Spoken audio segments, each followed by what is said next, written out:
BP Sara may matinding sinabi sa isang press con. Grabe, mawiwindang talaga ang mga anti-Duterte dito sa sinabi ni BP Sara. Talagang sure na wala nang atrasan to. Milyong-milyong iglesia ni Cristo at iba't ibang mga relihiyon ay talagang lulusob na para hadlangan ng impeachment laban kay BP Sara Duterte. So yun po mga banateros, mga kabiyaya, isang mabiyayang araw po sa ating lahat. At welcome back to my YouTube channel, Jay Guevara TV nga po pala, isa sa mga banateros brothers. At ito, pag-usapan ho natin nitong grabe itong binitawang salita ni BP Sara ngayong araw lang na ito, na talagang sobrang nagpagimbal at sobrang talagang ikinatuwa ng buong Pilipinas. So ano nga ba ito? Panoorin ho natin sa ating video, no? At syempre, itong milyon na pupunta bukas or mamaya sa rally ng Iglesia ni Cristo at iba't ibang mga relihiyon na yahadlang na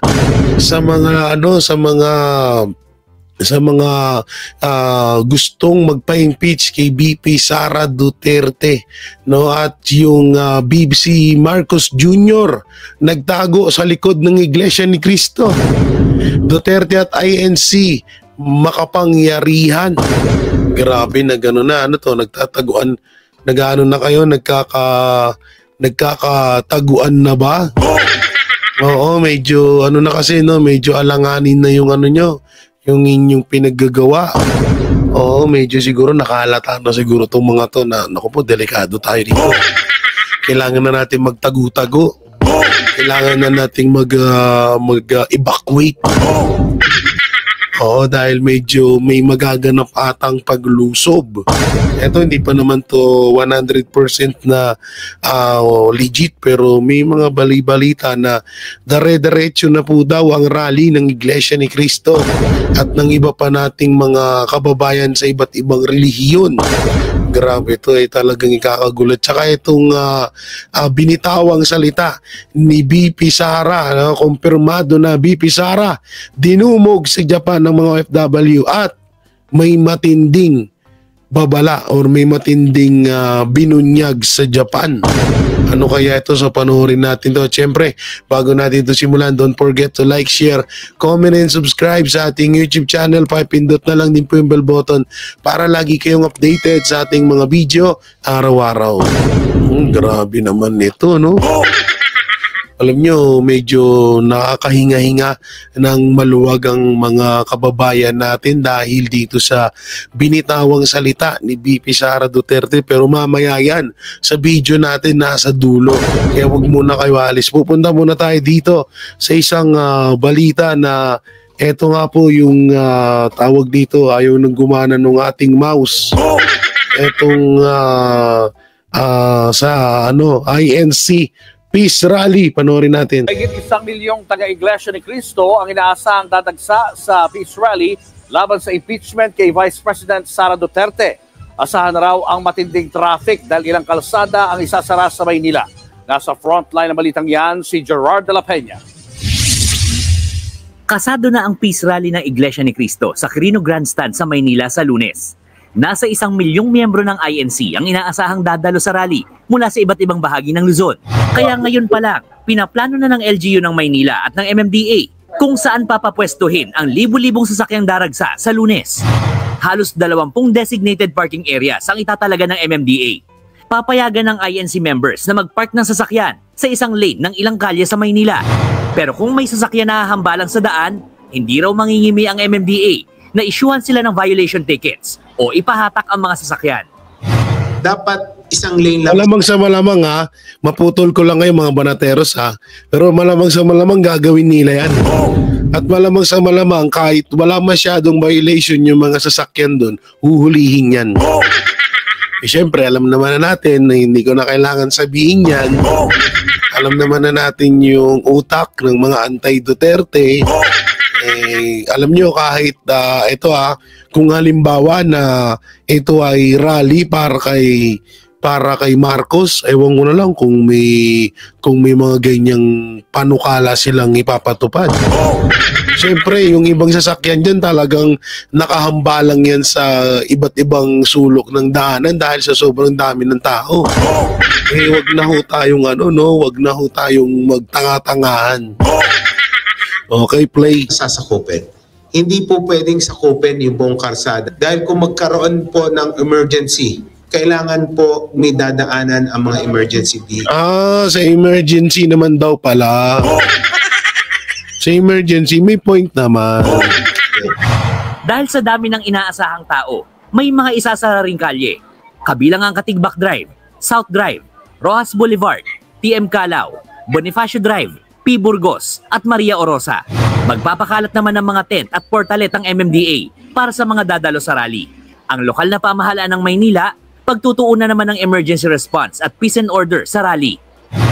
Nag-alert na rin po si Mayor sa mga nearby hospitals para in case merong magkaroon ng minor na mga... Attorney Princess Abante. No, medyo kinikilabutan ako sa sa apelyido ng Abante.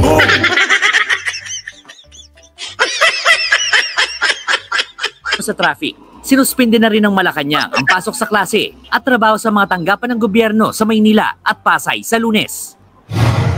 Sa Cebu City naman, wala pang anunsyo kung isususpinde ang pasok o kung may isasarang kalye. Pero ayon sa organizer ng Peace Rally doon, tinatayang aabot sa 300,000 ang sasama sa rally nila. Tiniyak naman ng Philippine National Police na hindi maaapektuhan ng Peace Rally ang mga nakaschedule na programa ng sinulog. Ang Peace Rally na yan ng Iglesia ay bilang pagsuporta raw nila kay Pangulong Bongbong Marcos. Kaugnay ng pahayag nitong sayang sa oras ang impeachment laban kay Vice President Sara Duterte. Kaya sa balwarte ng mga Duterte sa Davao City, may daan-daang libong INC members din na makikiisa sa Peace Rally. Nakatakdang isara bukas hanggang sa Lunes ang ilang kalsada sa Davao City para magbigay daan sa idaraos na programa. Nako. Kaya naman pala magtatago na sila. Dahil eto na nga, nakabado na. Pero may mga bali-balita na na mukhang tatakbo daw ng ibang bansa ang ang one big family, ang royal family, ang special family. Dahil natatakot nga daw na baka daw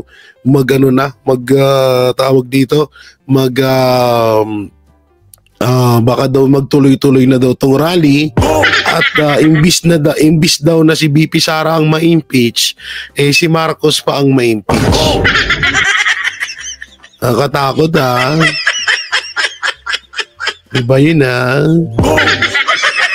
samantalang ito, panoorin ho natin BBM nagtago sa likod ng iglesia ni Cristo, Duterte at INC makapangyarihan. So panoorin natin. Ramdam na ni Bangag at ni Kokak ang power ng Iglesia ni Cristo. Katunayan niya yan ay nagpasuspindi pa ang Malacanang ng pasok sa gobyerno, klase sa lahat ng antas ng Maynila. At hindi lang yan, maging ang Senado ay tila ramdam ang power ng Iglesia ni Cristo, maging sila ay wala ring pasok sa mismong gaganaping rally ng Iglesia ni Cristo. Hetong at si BBM ay nagpamemo pa na talagang aprobado niya ang magiging rally ng Iglesia ni Cristo. Ayon pa sa post ni Attorney Trixie, and to allow for the organized conduct of the event. The wording seems to imply support by the Office of the President of the event. Ano yung purpose na magpahiwatig ng suporta? Ito ba ay para itago ang pagsasang-ayon ng Pangulo sa impeachment ni VP? Kaya nga hindi maaaring hindi payagan ni BBM at ng Malacanang ang magiging rally ng Iglesia ni Cristo. Dahil kapag pinagbawalan niya, hindi siya makakakuha ng straight vote mula sa Iglesia ni Cristo. At talagang ayaw mawala ni BBM ang suporta ng Iglesia sa kanya. Dahil alam naman ng taong bayan na ang Iglesia ni Cristo lang ang may kakayahang magpanalo ng presidente at vice president tuwing election. Wala pang sinuportahan ng Iglesia ni Cristo na natalo at alam nila ng Iglesia ni Cristo ay dadalhin si Vice President Sara sa 2028. Kaya't pag binangga mo talaga ang Iglesia ni Cristo, gugulo ang buhay mo. Walang kumalaban sa Iglesia ni Cristo ang napabuti. ABS-CBN lamang ang nagpapatunay na lahat ng lumaban sa Iglesia ni Cristo ay nawawala. Number 1.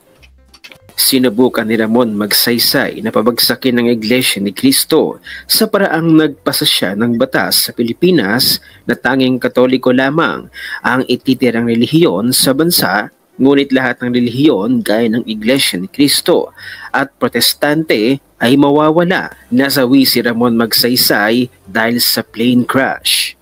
2. Sinikap ni Corazon Aquino kasama ng paring si Jaime Cardinalsin na pabagsakin ng Iglesia ni Cristo sa paraang gustong So marami na rin pala no? Marami nang nagtangka sa Iglesia ni Cristo na pabagsakin ng INC.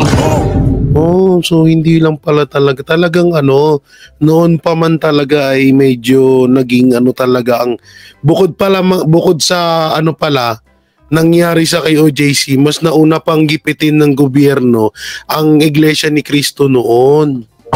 Ngayon ko lang to nalaman Oo. So talagang sobrang lakas ng iglesia kaya hindi talaga kaya ngayon naiintindihan natin bakit natatakot yung ibang mga politiko sa iglesia. Dahil alam nila siguro kung ano yung kayang gawin ng Iglesia ni Cristo. Kubing ng sentral at gawin itong bagong Malacanang at ang templo ay gawing basilika. Nasawi si Corazon Aquino sa sakit na colon cancer.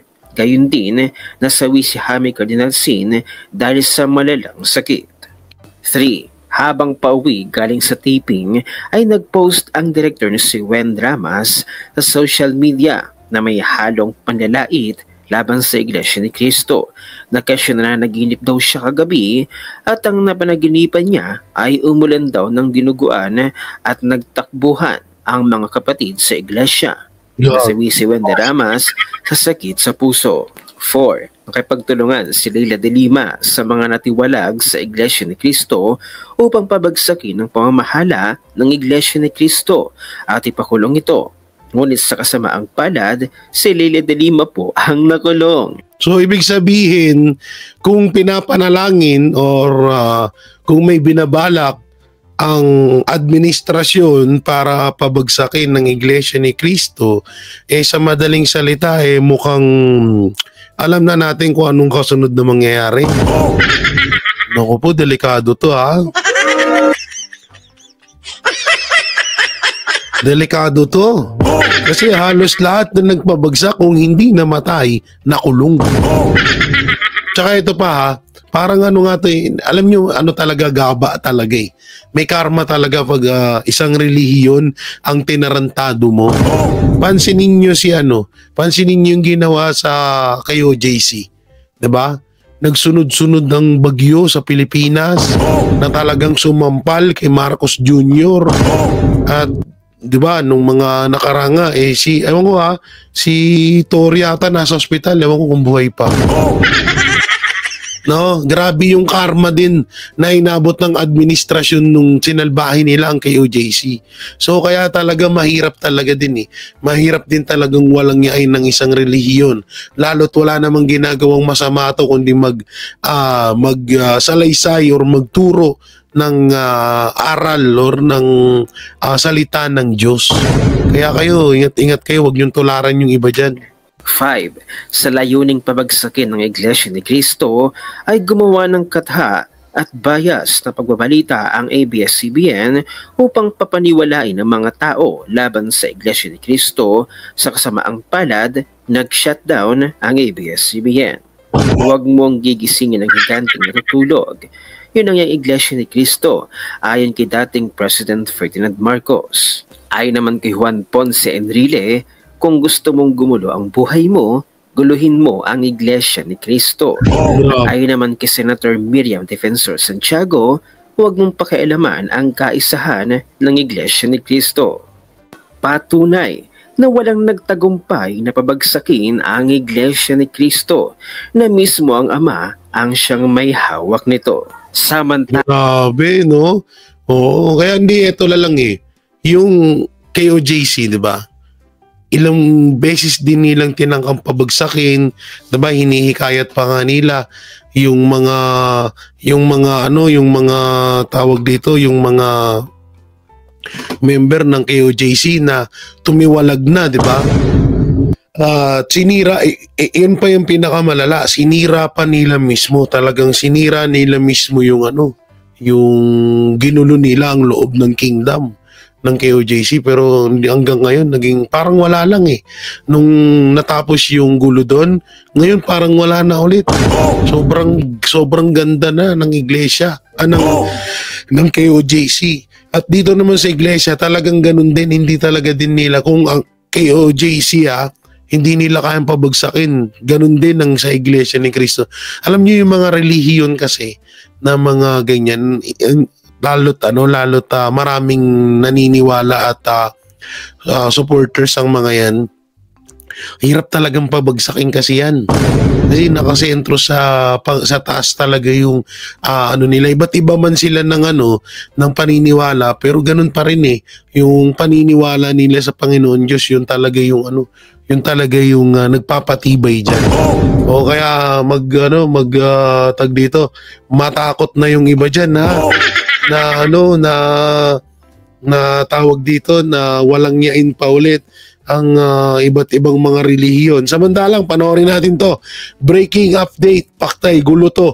Congress umatras, Kongreso Makabayan Block. Bakit ba? Ang ilang mambabatas para pag-isipan daw ang pag-endorso nila sa impeachment complaint laban kay VP Sara Duterte. Ayon po kay House Secretary General Reginald Velasco, may mga mambabatas daw pong pinag-iisipan pa rin kung susuportahan nila ang isa sa tatlong nakahain ng reklamo laban kay VP Sara o kung maghahain din sila ng ika-apat na impeachment complaint laban sa Vice Presidente.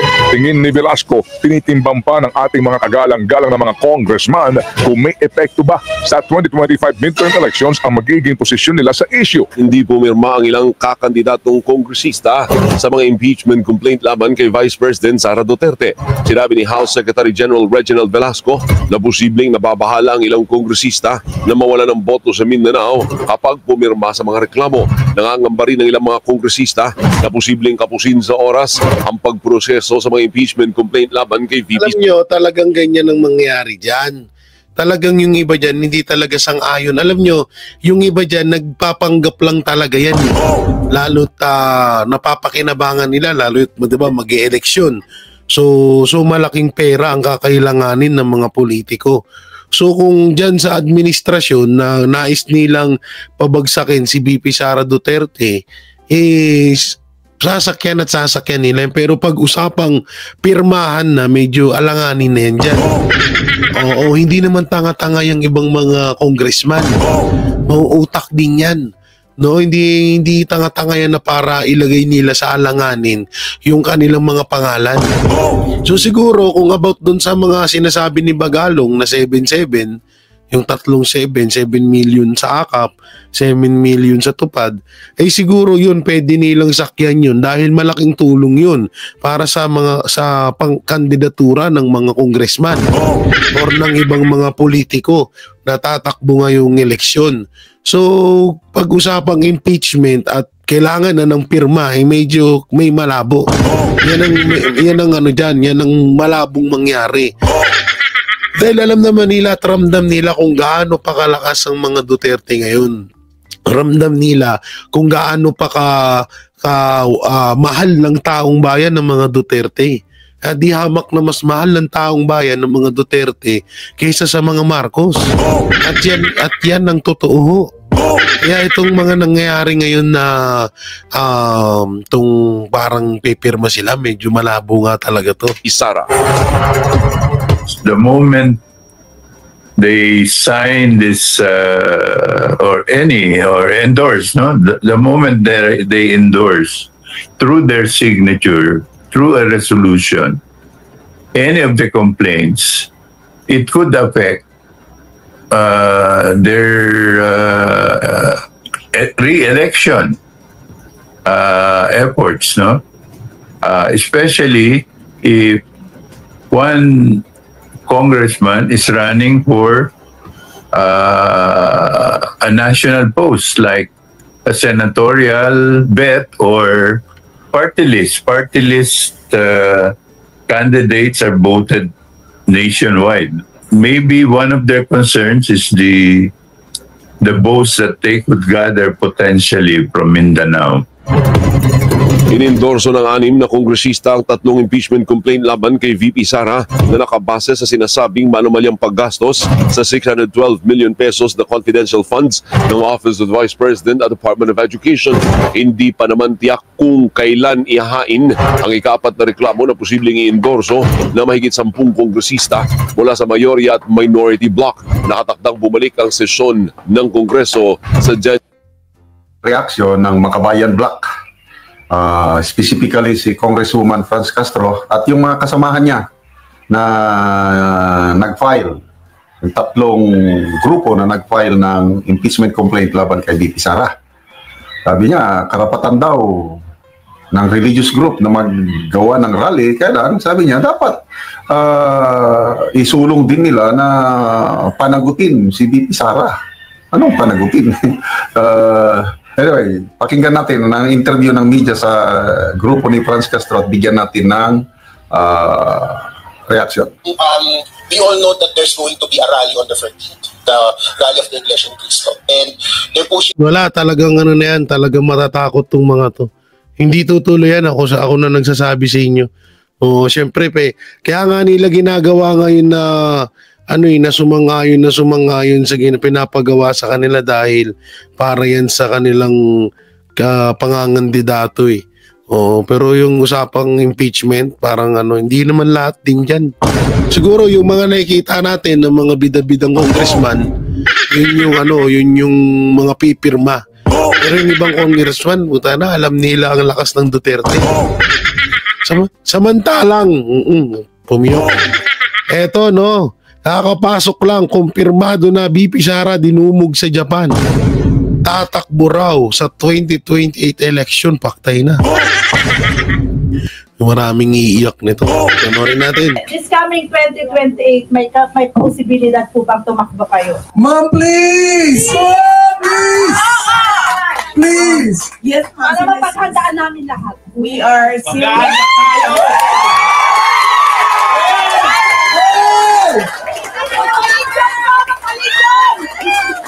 We are seriously considering, ma'am.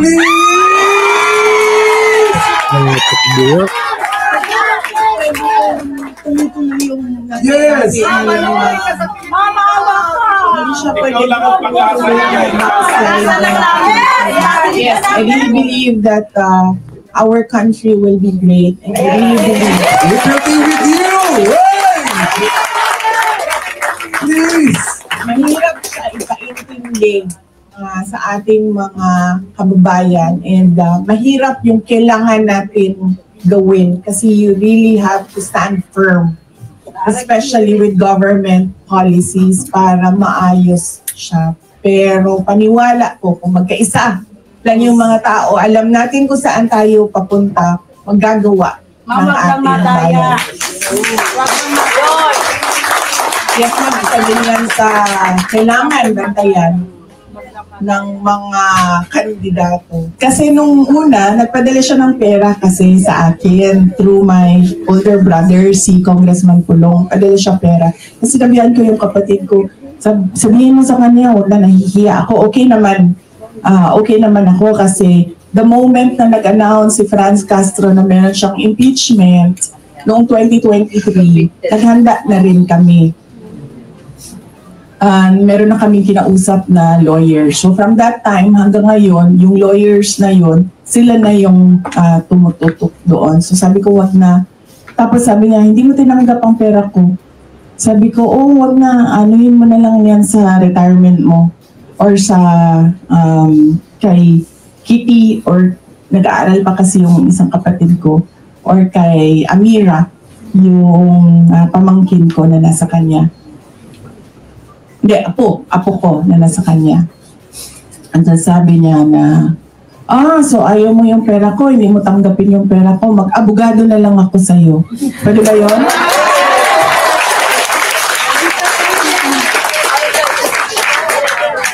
Kasi sabi ko, naisip ko, naalala ko, abogado nga pala ito. So mag-abogado na lang ako sa'yo. Sabi ko, syempre matanda na ba, 80 years old na, so ayaw mo na i-agitate yung matanda. Si mabilis, mainis. So sabi ko, okay.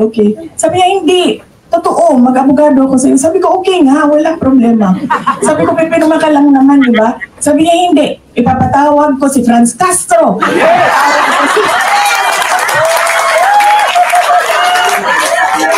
Nakabang-abang to Si Franz Castro talaga yung gusto ipatawag ni PRRD. Talagang si Franz Castro yung Oo, grabe naman kasi ginagawa ng hayop na yan No, talagang epal kung sa epal Oo, kung sa, alam mo kung sa dumi, yan yung pinakamalalang dumi. Si Franz Castro, ewan ko ba? Siguro kung ako kamag-anak ni Franz Castro, kakahiya ko yan. Ewan ko lang, may pamilya ba yan? Nga pala, NPA, no? Wala nga palang pamilya. Hindi, totoo kung pamilya ko yan si Franz Castro, tapos napapanood ko dyan, laging ganyan, todo epal, nakakasuka. Baka itanggi ko yan. Papatawag si ganito, papatawag ko si ganyan. Tapos sabi ko dun sa mga lawyer, sabi ko, mag-collaborating counsel daw. Sabi nila, sige, wala namang problema yan.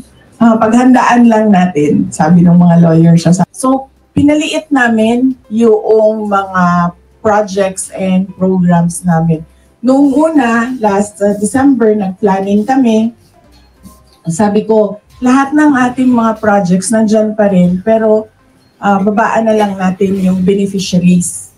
Pero, nung nakapag-usap kami ulit, nitong January na lang na meeting, sabi ko, sabi rin ng execo, mas maganda siguro kung bawasan na lang natin yung projects natin para marami pa rin maka-benepisyo. So hanggang ngayon, tumutuloy yung meeting namin kung anong mga projects doon ang may impact talaga doon sa mga geographically isolated and disadvantaged areas. Kasi inuuna talaga namin yung mga underserved communities kasi laging pag sentro, like Davao City, madami ng opportunities. Pero yung mga kasikbit na mga probinsya and municipalities na mga maliliit, yun yung mga kailangan talaga ng tulong. So pinaliit namin at pinakonti namin ang mga projects and programs namin. And siguro by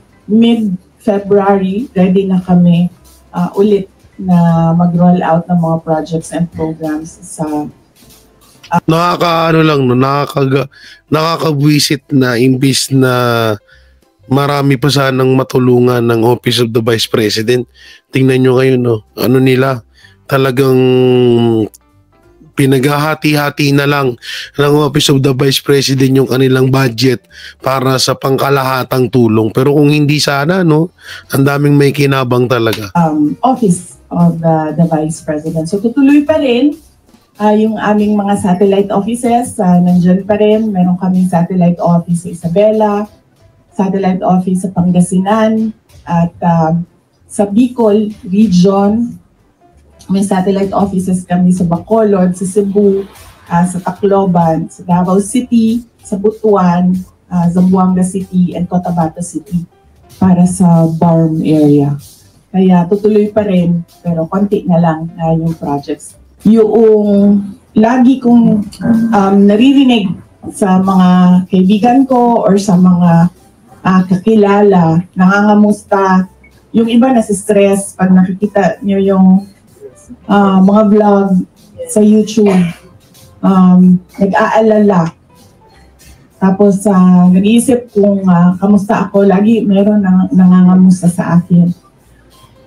Yung mga ibang vlogger daw. Kasi syempre ito pala, O total, nabanggit dito ni BP Sara na yung iba natatakot, nangangamba sa kalagayan ni BP Sara, lalo sa mga vlog. Kasi may mga vlog talaga. Ako aminado ako na nag-clickbait ako, pero medyo yung iba kasi medyo sobrang iba na. Or sobrang kakaiba na yung sobrang kakaiba na yung mga thumbnail, title. So ako kasi nagre-react lang ako sa isang video. Yung iba kasi medyo sa sarili nilang analyze or sarili nilang opinion talaga yung binibitawan nila sa mga vlog. Katulad niyan, yung iba na yung pinapanood natin na desperado na daw na gurgurin si BP Sara ng administrasyon ni Marcos daw at saka ni Lisa. Ayon doon sa ibang mga vlogger, sabihin na natin, sige, si Marlica, kay Marlica naman nanggaling yun. So, medyo kakabahan talaga, lalo na yung mga senior citizen, yung mga OFW at lahat naman ng sumusuporta kay BP Sara. Talagang medyo kakabahan sila sa mga ganyang balita. Kahit di naman ako pangkaraniwang vlogger lang, pero talagang kinakabahan din ako sa mga ganong napapanood ko. Kaya nga nire-reaction ko yun eh. Kaya nire-reaction ng video ko kung totoo ba o hindi. So, ayon naman doon sa sinabi, ganun nga daw yung plano. Pero sana naman, syempre, tayo ay manalangin ng team para maiwas sa ganung kapahamakan si Vice President Sara Duterte.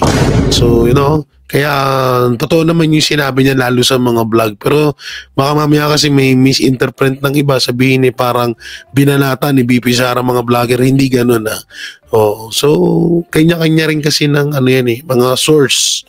So kung yung source ni Marlica or yung ng ibang vlogger ganun katitindi ang nalalaman nila, so sa kanila yung kasi vlog naman nila. So play natin. Okay lang ako kasi lumaki naman ako sa politika. 9 years old pa lang ako, mayor na yung father ko. At tuloy-tuloy yun, hindi na tigil yun hanggang naging president siya. At kapag noon ganyan din ang politics sa Davao City. May siraan din, black propaganda din. Lagi sinasabi ni former President Rodrigo Duterte sa akin, ni Tatay Digong, lagi niya sinasabi sa akin noon, ganun talaga ang politika.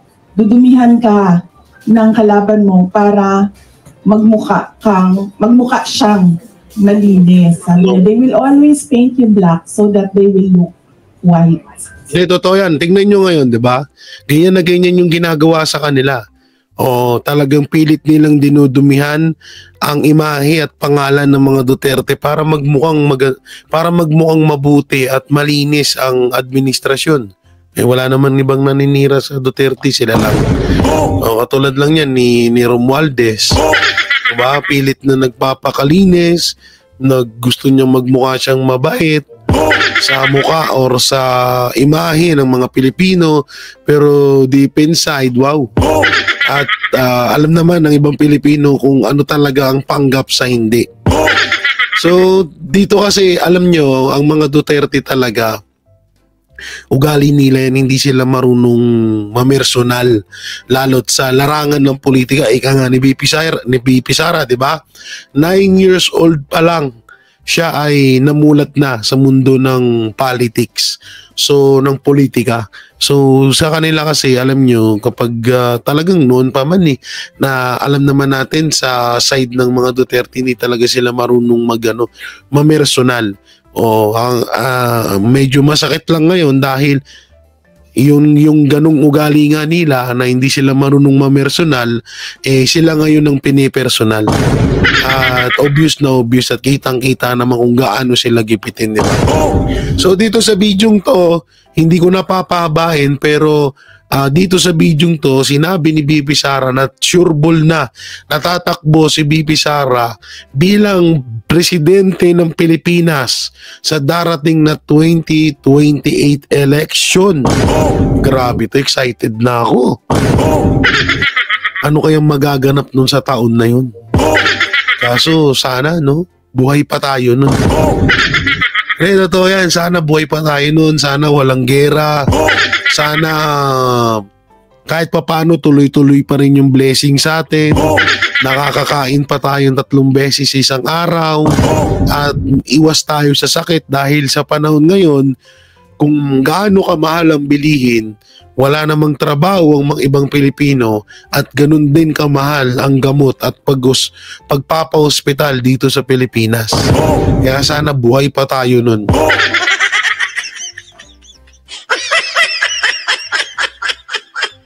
Pero ako excited na ako. Hindi ako na-excite na, alam nyo ito pag naging presidente, kasi may mga mindset yung ibang Pilipino na, ay, pag naging presidente si Sara, babawi yan. Hindi. Never. Kung matatandaan nyo, si Tatay Digong, si PRRD, marami ring talagang, nang walang niya sa kanya nung tumatakbo pa siya bilang presidente ng Pilipinas. Pero never natin nakitaan si PRRD na gumante or tawag dito gumante or ginantihan yung kanyang mga kalaban nung tumatakbo pa lang siya hanggang sa nakaupo na siya bilang presidente, 'di ba? Si Dilima nga halos pupunta pa sa zona niya. Pero never niyang ginantihan yan. So ganun din na ko kay BP Sara. Siguro yung mga maibubulgar na kawalang niyaan ng administrasyon, mabubulgar ng todo-todo. Pero yung tipong gantihan, parang hindi mangyayari yun. Siguro kung may mga makukulong, talagang may mga makukulong dahil lumabag sila sa batas. Yun Baka isipin nyo pag dumating yung araw na presidente na si BP Sara Duterte, sabihin nyo gumaganti yan kaya pinakulong si ganito ganyan. Hindi. Dahil alam naman natin na may nilabag silang batas ngayon pa lang na sila ay mga nakaupo. No? So abangan na lang natin yan. Basta yan ang masasabi ko, kung dumating man ang 2028 election ay ang presidente ko walang iba kundi ang mga Duterte. Number 1. So yung mga banateros, mga kabiyaya, nung may kukomento nyo sa mga napanood nyo at sa mga napanood nating ditong video at na-reactionan, comment nyo lang po dyan sa baba at comment po kayo kung payag po ba kayo na maging presidente si BP Sara sa darating na 2028 election. Comment nyo dyan. At syempre, don't forget to like, share, comment, and subscribe sa ating YouTube channel. May pindot na lang din po yung bell button para lagi kayong updated sa ating mga video araw-araw. So maraming salamat. Ingat kayo palagi. God bless and peace. And bye-bye. Yan ang Banateros, walang inuurungan. Pag tama palakpakan, pag mali ay babanatan. Yan ang Banateros, boses ng ordinaryong Pilipino. Banateros ay walang makakaawan. Walang inuurungan, Banateros ay tinutulungan.